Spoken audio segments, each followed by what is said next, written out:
Dari sisi produsen juga ada insentif input produksi. Nah, kita tahu bahwa tekanan geopolitik ini sudah meningkatkan ongkos produksi secara signifikan. Terakhir saja kalau kita lihat Producers Price Index itu 6,5%.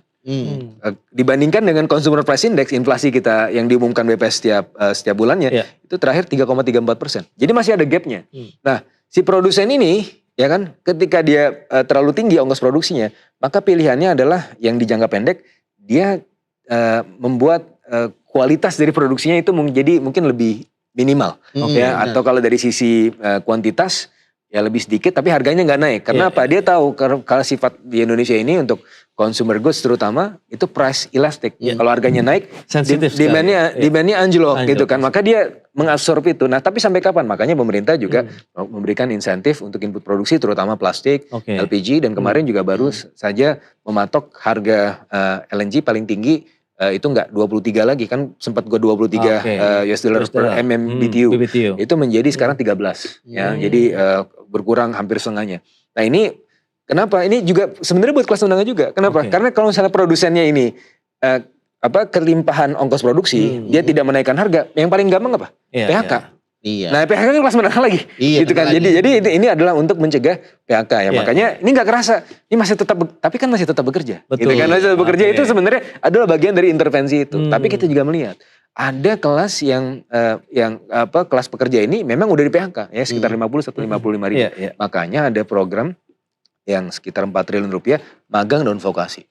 Magang dan vokasi ini bukan cuma buat fresh graduate atau untuk vokasi, ini adalah untuk kelas yang tadi di PHK. Ya, kelas menengah yang di PHK, terus setelah di PHK apa ya dapat pesangon, ya. Tapi di sisi yang lain kan dia butuh mencari pekerjaan baru. Nah kadang-kadang pekerjaan barunya ini sektornya berbeda. Betul. Nah makanya tuh ada vocational activities di sini kan, jadi bisa ada reskilling dan upskilling sehingga mereka bisa secara fleksibel pindah sektor. Nah itu juga ada program vokasi untuk 50 ribu ya. Jadi identifikasi untuk 50 ribu orang yang di PHK. Gitu. Nah ini dan di sisi yang lain yang klaster yang paling besar yang tadi saya sampaikan bahwa kelas menengah itu kelompok pengeluaran paling besar adalah makanan. Maka 18 triliun dari 26 triliun itu ada untuk makanan. Pertama untuk bansos ya yang paling bawah gitu. Tapi di sisi yang lain yang rasanya kelas menengah gimana?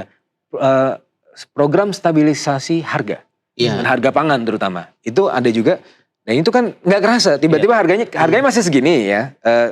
Apakah jadi kelas menengah kan nggak kerasa itu apakah bagian dari intervensi pemerintah atau nggak tahu kan. Tapi itu sebenarnya adalah bagian dari intervensi pemerintah. Kalau nggak diintervensi kemarin itu mungkin harga atau inflasi kita udah lebih dari 4%. Jadi inflasi pangan kita tekannya supaya tidak terlalu tinggi. Banyak udah dijaga ya dari pemerintah ya langkah-langkahnya. Banyak sekali ya upaya-upaya yang dilakukan begitu mau. Nah, silakan. Jadi mau pertanyaan lebih banyak ini. Silakan mau dulu. Kita Bang. Ayo. Iya, ini kalau misalkan tadi kan udah disebutkan ya, kalau misalkan insentif yang diberikan kemarin ada peningkatan 8% ini menarik sekali nih karena datanya belum keluar juga sebenarnya. Nah, kalau misalkan selain dari indikasi yang 8% itu, ada nggak indikator lain yang sebenarnya kalau misalkan insentif kemarin itu sudah berjalan dengan baik di pemerintah gitu? Indikasinya adalah ya pertama kita lihat dari potensi PHK-nya itu nggak usah jauh-jauh di ASEAN ya. Mereka di Filipina misalnya udah bawa jirigan kemana-mana, terus udah jalan kaki. Kenapa? Nah itu kelihatan bedanya Bang. Beda kan?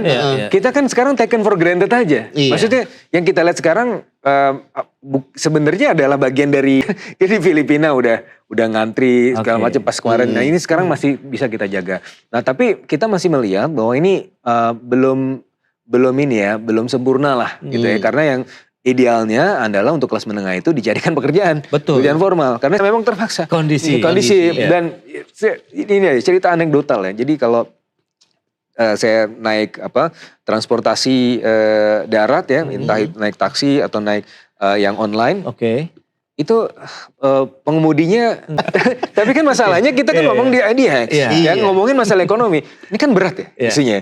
Tapi kenapa mereka memperhatikan isu-isu ekonomi? Ternyata memang dulunya mereka pernah kerja di bank, pernah kerja di pabrik, ya level pendidikannya S1, gitu kan. Dia terpaksa harus jadi pengemudi. Ya, jadi kan berarti ini kan kelihatan bahwa sebenarnya yang mereka itu underutilized gitu ya. Jadi overspec lah istilahnya. Jadi harusnya mereka bisa kerja di sektor formal, tapi terpaksa di sektor informal. Kenapa? Ya karena tidak mampu untuk menganggur. Kalau mereka menganggur, siapa yang ngasih makan anak istrinya? Gitu kan. Jadi itu yang menjadi concern kita juga. Maka ke depan ya yang juga kita perhatikan adalah kembali lagi.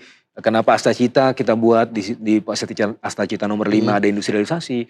Karena tujuannya adalah itu untuk creating jobs. Tapi kita juga harus paham bahwa industrialisasi kan itu investasi. Kemarin data investasi kita kan juga udah lumayan baik ya. Betul.